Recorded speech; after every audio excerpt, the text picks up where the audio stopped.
पुणे दिघीबंदर महामार्गावर भुकूम हद्दीतील हॉटेल गारवासमोर भरधाव वेगात आलेल्या डंपरखाली सापडून पती पत्नीचा जागेवरच दुर्दैवी अंत झाला असून ही घटना शुक्रवारी दिनांक 12 रोजी मध्यरात्री 1 वाजता घडली आहे.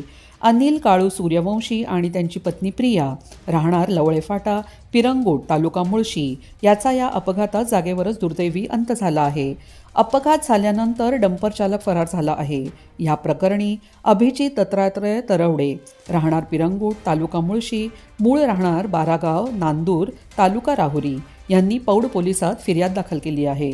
मिळालेल्या माहितीनुसार प्रिया सूर्यवंशी या बुधवारी दिनांक 11 मैत्रिणीबरोबर पुण्यात गणपती बघायला गेल्या होत्या. त्या रात्री भुगाव येथे आल्या.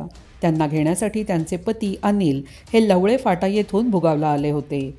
प्रिया यांना अनिल यांनी दुचाकीवर MH12 TX 0395 घेऊन लवळे फाट्याकडे जात असताना मध्यरात्री 1 वाजता भुकूमकडून भुगावकडे निघालेल्या डंपरने नंबर MH14 LG 7911 हॉटेल गारवासमोर जोरदार धडक दिली. यामध्ये अनिल आणि प्रिया यांच्या डोक्यातून रक्ताचे रस्त्यावरून अक्षरशः पाठ वाहत होते.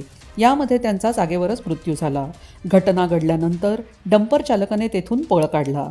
त्यानंतर त्यांचे मृतदेह शवविच्छेदन करण्यासाठी पौड ग्रामीण रुग्णालयात आणण्यात आणले होते.